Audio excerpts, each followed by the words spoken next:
भगवान गणेश रिद्धि सिद्धि के दाता कहलाते हैं, इसलिए किसी भी मजहबी रसूमात में सबसे पहले इनकी पूजा की जाती है। भगवान गणेश से मुताल्लिक बहुत सारी अफसानवी दास्तानें लोगों के अकीदों को गहरा करती हैं। भगवान गणेश की पूजा हमेशा गजानन की शक्ल में की जाती है, लेकिन इसे हाथी का सर कैसे मिला और इनका सर किस जगह पिंडी की शक्ल में वाक़ई है, ये बात आज हम आपको बताएंगे। ये मकाम जिला पिथौरागढ़ की तहसील गंगोली हाट में वाक़ है।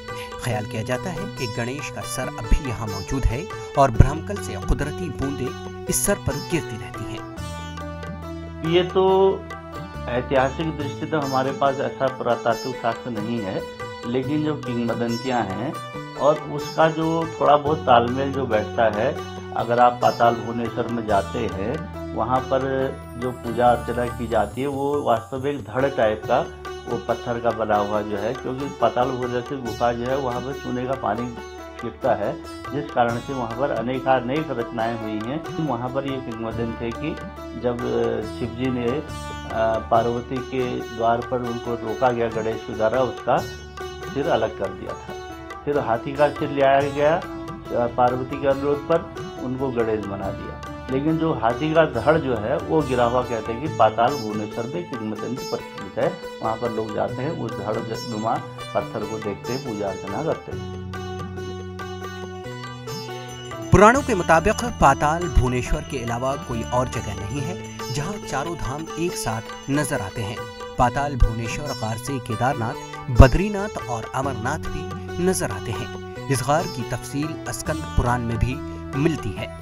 कलयुग में जगत गुरु शंकर आचार्य का 722 ईस्वी के आसपास जब इस गार का इफ्तिताह हुआ तो उन्होंने मंदिर के अंदर मौजूद शिवलिंग को तांबे से बंद कर दिया था, क्योंकि ये शिवलिंग इतना तेज था कि कोई भी इसे नंगी आंखों से नहीं देख सकता था।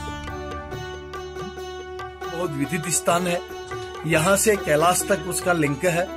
सबसे बड़ी बात यह है कि पाताल में जो गणेश जी का कटा हुआ विग्रह है, क्योंकि वहाँ गणेश जी का जो है मेन विग्रह दिखाया गया है। दूसरी बात यह है, जैसे सृष्टि की रचना हुई वैसे ही पाताल की रचना भी हुई है, क्योंकि सृष्टि का संबंध पाताल के साथ है, क्योंकि वहाँ कलयुग का अंत है। तो जब उसके अंदर कलयुग का अंत बताया गया है तो उससे ये विदित होता है कि सृष्टि की पूरी रचना ही इस पाताल में हुई होगी। एक चर्चित गुफा है और ये पौराणिक गुफा है और इसे पौराणिक काल से इसका जिक्र आता है और इसके ये पिथौरागढ़ जिले के गंगोली हाट में है। ये भी बताया जाता है इसमें कि अयोध्या के राजा ऋषिपर्णा के द्वारा यहाँ आए थे, तो उन्हें मृग की ढूंढ में यहाँ गए थे, तो इनको यहाँ शिवलिंग मिला और ये पाताल गुफा के अंदर वो गए थे मृग के पीछे, तो यहीं से शिवलिंग का पता लगा।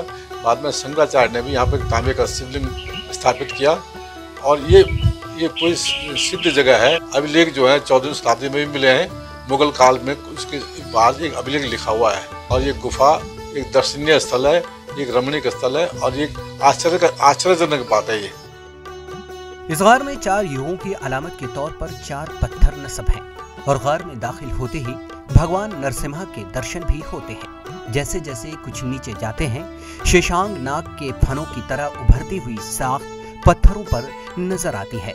ख्याल किया जाता है कि जमीन इन पर ही टिकी हुई है। थोड़ा आगे चलते ही भगवान शिव की चट्टानों से बहने वाली गंगा और काल भैरव की जुबान से लाल टपकने से लोग हैरतज़दा हो जाते हैं। एरावत हाथी भी आपको यहाँ दिखाई देगा। कहा तो ये भी जाता है कि जन्नत का रास्ता भी यहीं से शुरू होता है। इसके अलावा इस गार में 33 करोड़ देवी देवताओं की दुनिया आबाद है। इस मकाम पर पहुंचने के बाद आप इन चीजों पर यकीन करने से आप खुद को नहीं रोक पाएंगे। Bureau report, ETV Bharat.